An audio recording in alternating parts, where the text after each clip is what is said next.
Hi hello welcome to our channel. This is Balakrishna. ఇవాళ మనం చూస్తే భారతదేశంలోనే ఐటీ పరిశ్రమలు విస్తృతంగా ఉన్నటువంటి ప్రాంతంగా మనం బెంగళూరు, కర్ణాటక రాజధాని బెంగళూరుని చెప్పుకోవచ్చు. సో ఇప్పుడు అక్కడ పరిస్థితి ఏంటంటే చాలా కంపెనీస్ ఏవైతే ప్రపంచవ్యాప్తంగా పేరెన్నికైన కంపెనీస్ ఏవైతే ఉన్నాయో దాదాపు కొన్ని వేల కంపెనీలు అక్కడ ఉన్నాయి. అక్కడ నుంచే ఐటీ ఉత్పత్తులని, ఐటీ సర్వీసులు అక్కడ నుంచే వాళ్ళు చేయడం జరుగుతుంది. అయితే అక్కడ ఏం జరుగుతుందంటే రకరకాల కంపెనీలు ఇవాళ అక్కడ ఉండలేని పరిస్థితి, అంటే అక్కడ ఉన్న ట్రాఫిక్ సమస్యలు కావచ్చు, ఇంకే ఇతర సమస్యలైనా కావచ్చు, కొన్ని పరిస్థితుల ప్రభావం వల్ల అక్కడ నుంచి కొంతమంది తరలిపోయే పరిస్థితి ఏర్పడింది. ఈ క్రమంలోనే ఇక్కడ ఏమవుతుందంటే అక్కడ బార్డర్‌కి ఆనుకున్నటువంటి అనంతపురం జిల్లా ఏదైతే ఉందో, ఇప్పుడు కొన్ని సంస్థలు అనంతపురం జిల్లాలో వచ్చి తమ సంస్థలను ఏర్పాటు చేసుకొని, తమ వ్యాపారాన్ని విస్తృతం చేసుకోవాలి. కొంచెం నగరానికి దూరంగా, కాంక్రీట్ జంగిల్‌లో ఉండలేక, ఆ ట్రాఫిక్‌లో ఇరుక్కుపోలేక, తమ విలువైన సమయాన్ని వృధా చేసుకునే పరిస్థితి లేక, చాలా కంపెనీలు ఈ మధ్య అనంతపురం వైపు తరలొస్తున్నాయి. ఇదొక శుభ పరిణామం అని కూడా చెప్పొచ్చు. ఎందుకంటే అనంతపురం జిల్లా కర్ణాటక బార్డర్ షేర్ చేసుకుంటుంది.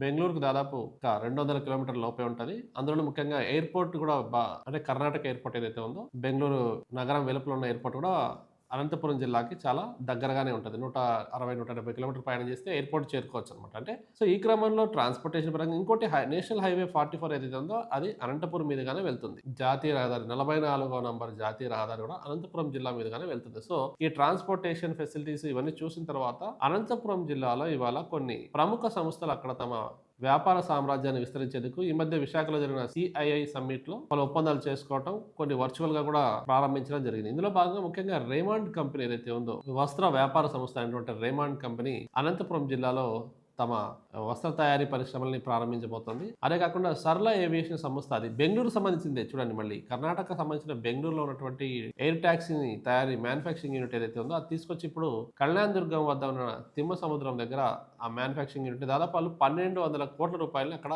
ఖర్చు చేస్తూ 1200 కోట్ల రూపాయలు పెట్టుబడిగా పెట్టి ఎయిర్ టాక్సీ మ్యానుఫ్యాక్చరింగ్ యూనిట్ పెడుతున్నారు. సో ఒకవైపు అనంతపూర్ బార్డర్ లో ఉన్నటువంటి హిందూపూర్, అంటే ఉమ్మడి అనంతపురంలో ఉన్నటువంటి సత్యసాయి జిల్లాలో ఉన్నటువంటి టేకులోడ్లో కూడా ఒక పరిశ్రమని స్థాపిస్తున్నారు. ఏరోస్పేస్ పరికరాల తయారీ పరిశ్రమ అక్కడ ఒకటి వస్తుంది. అక్కడ కూడా దాదాపు ఒక 300 కోట్ల పెట్టుబడితో వస్తుంది. రేమండ్ కంపెనీ వాళ్ళు ఒక రాప్తాడు పరిసర ప్రాంతంలో అపెరల్ పార్క్ ఒకటి డెవలప్ చేస్తుంది. అక్కడ కూడా ఒక 400 కోట్లు. సో ఇలా దాదాపు ఒక 4-5 పరిశ్రమలు అనంతపురం జిల్లా పరిసర ప్రాంతాల్లో అంటే కర్ణాటక బార్డర్ దగ్గరగా ఉన్నటువంటి ప్రాంతాల్లో ఎస్టాబ్లిష్ అవుతున్నాయి. సో ఇక్కడ ఉపాధి అవకాశాలు మెరుగవడమే కాకుండా అక్కడున్న ఇతరత్ర సదుపాయాలు కూడా మెరుగవుతాయి. చాలా మందికి ఉపాధి లభిస్తుంది. ప్రత్యామ్నాయంగా కూడా చాలా మంది ఉపాధిని పొందుతారు. సో ఈ క్రమంలో ఒక్కసారిగా మనం చూస్తే బెంగళూరు తర్వాత సిమిలర్ వాతావరణం, అంటే కొద్దిగా వేడి వాతావరణం కనిపించడానికి సిమిలర్ అట్మాస్ఫియర్ లాగా ఒక చిన్న సిటీ లాగా అనంతపురం కనిపిస్తుంది. సో ఇప్పుడు అనంతపురం జిల్లాని రాబోయే రోజుల్లో ఒక పరిశ్రమల కేంద్రంగా కావచ్చు, లేదా ఒక మినీ ఐటీ హబ్ గా కూడా మారే ఛాన్స్ ఉంది. ఎట్లయితే హైదరాబాద్ లో హైటెక్ సిటీ ఒక హబ్ లాగా తయారైందో, సో సిమిలర్ గా రవాణా సదుపాయాలు ఉన్నాయి, ఇన్ఫ్రాస్ట్రక్చర్ ఉంది, కావాల్సిన సరైన వాతావరణం ఉంది, కావాల్సిన ప్లేస్ కూడా ఉంది. ఎందుకంటే ఉమ్మడి ఆంధ్రప్రదేశ్ లో అనంతపురం జిల్లా అతిపెద్దది అనమాట, విస్తీర్ణంలో అతిపెద్దది. ఎక్కడికి చెప్పాలంటే దేశంలోనే అతిపెద్ద జిల్లాగా అప్పుడు గుర్తింపు పొందింది. ఇప్పుడు 2 భాగాలుగా సత్యసాయి జిల్లా, అనంతపురం జిల్లాని 2 భాగాలుగా విడిపోయింది. సో అన్ని రకాల సదుపాయాలు ఉన్నాయి. త్వరలో ఎయిర్పోర్ట్ కూడా రాబోతుంది. ఇప్పుడు ఆల్రెడీ ఒక ఎయిర్పోర్ట్ అనంతపురం జిల్లాలో సత్యసాయి జిల్లాలో, అంటే పుట్టపర్తి దగ్గర ఒక ఎయిర్పోర్ట్ ఉంది. రాయలసీమలో మొత్తం ఇప్పుడు 4 జిల్లాలు ఏవైతే ఉన్నాయో 4 జిల్లాల్లో కూడా ఒకప్పుడు, అంటే ఉమ్మడి జిల్లాలో అన్ని జిల్లాల్లోనే ఎయిర్పోర్ట్ ఉంది. అనంతపురానికి సంబంధించి పుట్టపర్తిలో ఉంది. అది ఆపరేట్ చేయకపోయినప్పటికీ పుట్టపర్తి ఎయిర్పోర్ట్ అయితే ఉంది. కడపలో ఎయిర్పోర్ట్ ఉంది, ఓర్వకల్లు కర్నూలులో ఎయిర్పోర్ట్ ఉంది, తిరుపతి దగ్గర కూడా ఎయిర్పోర్ట్ ఉంది, గన్నవరం ఎయిర్పోర్ట్ ఉంది. సో ఇప్పుడు ఈ అన్ని రకాల సదుపాయాలు ఉన్నాయి, ట్రాన్స్పోర్టేషన్ ఉంది. కాబట్టి పెద్ద ఎత్తున ప్రపంచ స్థాయి సంస్థలు, ప్రపంచ స్థాయి వ్యాపారవేత్తలు అనంతపురాన్ని ఒక హబ్ లాగా చూసే పరిస్థితి ఇవాళ ఏర్పడింది.